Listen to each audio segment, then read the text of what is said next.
अब बात करेंगे उत्तर मुंबई के अंतर्गत आने वाले दहिसर पश्चिम के वार्ड क्रमांक 1 की, जिसके अंतर्गत आता है गणपत पाटिल नगर का इलाका, जो झुग्गी बहुल इलाका माना जाता है। यहां इन दिनों झोपड़पट्टी पुनर्वसन योजना को लेकर गहमा गहमी मची हुई है और अब इस पर सियासत भी शुरू हो गई है। आपको बता दें कि झोपड़पट्टी पुनर्वसन योजना महाराष्ट्र सरकार की ऐसी योजना है जिसे शुरू तो किया गया साल 1995 में और इसे हरी झंडी दिखाई गई थी उस समय जब महाराष्ट्र की सत्ता में शिवसेना बीजेपी की युति की सरकार थी। लेकिन दुर्भाग्य इस बात का है कि ज्यादातर विकास कार्यों में भ्रष्टाचार का दीमक ऐसा घुसा कि आज तक यहां विकास कार्य पूरा नहीं हो पाया। सरकारें बदली, प्रशासनिक महकमे के अधिकारी और कर्मचारी बदले, लेकिन मुंबई की सूरत नहीं बदल पाई। इसी कड़ी में गणपत पाटिल नगर में कुछ दिन पहले बायोमेट्रिक सर्वेक्षण से संदर्भित नोटिस चस्पा की गई थी, जिसके बाद ऐसा लग रहा था कि अब गणपत पाटिल नगर की सूरत बदल जाएगी। लेकिन इस मामले में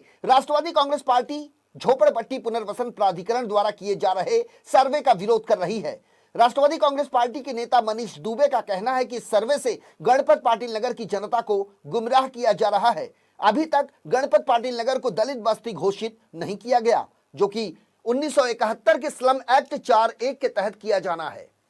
मनीष दुबे ने कहा कि गलिच्छ बस्ती घोषित करने के लिए सरकार और प्रशासन को लिखित पत्र दिया गया है, जिससे जल्द से जल्द गणपत पाटिल नगर गलिच्छ बस्ती हो जाएगी और गलिच्छ बस्ती घोषित होने के बाद राज्य सरकार द्वारा यहां सड़क, लाइट, पानी जैसी सुविधाएं आसानी से यहां की जनता तक पहुंच पाएगी। हमारे महाराष्ट्र के नेता परमादरणीय जयंत पाटिल जी के मार्गदर्शन में और हमारे महाराष्ट्र के गृह निर्माण मंत्री, अल्पसंख्यक मंत्री आदरणीय जितेंद्र आव्हाड जी के प्रयत्न से राखीताई जाधव और नरेंद्र राणे जी के नेतृत्व में हम मुंबई में दहिसर विधानसभा में स्थानिक गणपत पाटिल नगर में जो पिछले 30 तारीख से एक सर्वे का काम शुरू किया गया था, जिसका मैंने पहले दिन से विरोध किया और वो सर्वे का विरोध करने का कारण ये था कि ये सर्वे गणपत पाटिल नगर के लोगों को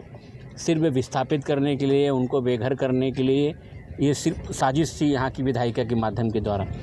मैंने बहुत प्रयत्न करने के बाद में पूरा प्रशासन में जितेंद्र आव्हाड जी को मिलने के बाद में मैंने डिसीजन लिया और लोगों ने मुझे राय मशवरा करने के बाद में हमारे नेता उनको गणपत पाटिल नगर को गलिच्छ बस्ती घोषित करने के लिए निवेदन दिया और तुरंत हमारे गृह निर्माण मंत्री जी ने उस पर एंडोर्समेंट करके सीईओ को आदेश दिया कि गलिच्छ बस्ती बनाने के लिए आप यहाँ पे प्रोसेस स्टार्ट कीजिए। मैं गणपत पाटिल नगर के सभी रहवासियों को बताना चाहूँगा और ये बहुत खुशी की बात है कि गलिच्छ बस्ती जो यहाँ पे होने जा रहा है, जो घोषित होने जा रहा है, गलिच्छ बस्ती जहाँ पे हंट रहते, जहाँ पे झुग्गी झोपड़ी रहती है, जहाँ पे रोड रास्ते बराबर नहीं रहते, जहाँ पे पानी की सुविधा नहीं रहती, बिजली की सुविधा नहीं रहती, ऐसे बारे में मालूम है क्या? उनको 3C के बारे में मालूम है? कुछ भी पता नहीं, सिर्फ फालतू में बकवास करने का उनका काम है। उनका मैंने एक वीडियो सुना था, लोगों को पात्र और अपात्र करा रहे थे। अरे आपने किसी को कभी डॉक्यूमेंट लेने दिया नहीं, लोगों को पानी का कनेक्शन दिया नहीं, बिजली कनेक्शन लेने दिया नहीं, आप लोगों को पात्र अपात्र करने